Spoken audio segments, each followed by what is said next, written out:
Born to a working-class family in Whitensville, Massachusetts in 1952, Richard Larochelle would spend his life championing the cooperative business model and inspiring a new generation of cooperators. Growing up, Rich participated in debate and speech clubs, volunteered as a tutor, and enjoyed spending time with his two sisters, Jean and Cecile. The three Larochelle children were born over the span of 33 months and remain close today. As a recent graduate with honors from Worcester State College, Rich moved to Washington, D.C. in 1974 and accepted a position with the Rural Electrification Administration, now known as the Rural Utilities Service, an arm of the U.S. Department of Agriculture. During a brief stint as a rate analyst with the Boston Edison Company, he gained a new appreciation for the difference between investor-owned and co-op business models. It was also in the nation's capital that Rich met his soon-to-be wife, Linda, an art teacher for D.C. public schools. The couple met as neighbors and began spending time together in the community garden. Love blossomed while, as Rich perfectly puts it, they were tending to the tomatoes. Rich and Linda were married in August 1975. Rich fondly remembers working with his friend and colleague, Mike Ganley, during his time in Washington, D.C. The two shared an office together at REA from 1979 to 1984 and were integral to each other's career accomplishments. Having embraced the cooperative business model as a catalyst for bettering the lives of rural Americans, Rich, in 1984, joined the National Rural Electric Cooperative Association as an economic and policy analyst. He was quickly transitioned to NRECA's Government Relations Department, which he led for a decade as chief lobbyist. At the time, rural America had largely missed out on the economic resurgence that was sweeping the U.S. as a whole. Agriculture income had hit some of its lowest levels since the Great Depression, and farm foreclosures headlined nightly newscasts. Rich knew that electric co-ops had already achieved one of the greatest economic development undertakings in the nation's history, electrifying much of rural America, and believed cooperatives were uniquely positioned to further improve the quality of rural life. Under Rich's guidance, Congress created the Rural Economic Development Loan and Grant Program, REDLEG, that harnessed electric and telephone cooperatives to make loans and grants available for rural businesses.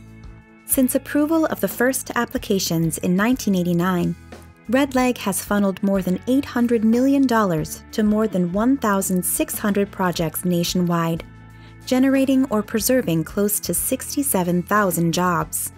In the early 1990s, Rich helped NRECA and its members secure passage of the Federal Rural Electrification Administration Improvement Act, which allowed cooperatives to buy out REA direct and insure loans at a discount, eliminating some of the red tape borrowers had previously dealt with. Rich then turned his sights toward the emerging satellite television industry, in which electric co-ops had invested considerable resources. At the time, cable channels were charging satellite providers up to 500% more than local cable companies for the same programs, deepening an information gap between rural and urban-suburban America.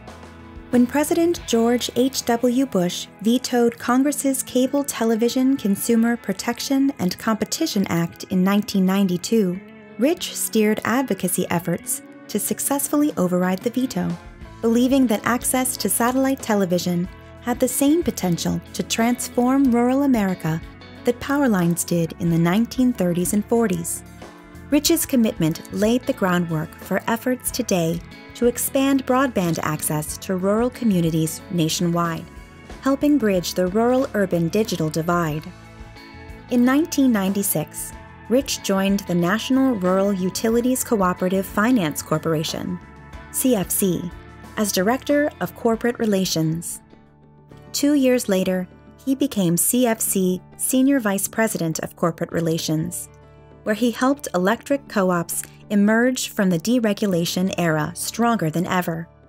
While at CFC, he played a key role in establishing the Kauai Island Utility Cooperative in Hawaii, the first electric cooperative in the Aloha State, fashioning a fee structure for the USDA Guaranteed Underwriter Program that delivers a sustainable source of funding for Red Leg, and opening up a unique funding relationship with the Federal Agricultural Mortgage Corporation. Drawing on his decades of financial expertise, he has also lent insights to dozens of seminal industries, studies, and guides, and offered technical assistance that helped electric co-ops in the Philippines establish a rural electrification finance corporation. Although retired, Rich continues to contribute to the advancement of cooperatives. Rich and a group of like-minded vegetarians began organizing a food cooperative after deciding their city needed a purveyor of organic, local produce. The Fredericksburg Food Cooperative was incorporated in 2015. In the fall of 2016, the University of Mary Washington offered its first course on cooperative business with Rich as adjunct professor, educating a new generation on the benefits of the cooperative business model. As a member of the Cooperative Development Foundation Board of Directors, he led the efforts to invest 50% of the foundation's assets in cooperatively owned enterprises. These days, Rich enjoys spending time with his family, walking and jogging along Virginia's Rappahannock River, and volunteering with Catholic Charities and Micah Ministries. He and Linda have 2 grown sons, David and Jeremy, and 1 granddaughter, Hannah.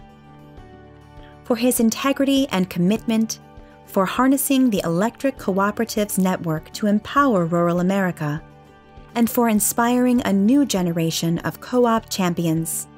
Tonight, we celebrate Richard Larochelle's induction into the Cooperative Hall of Fame.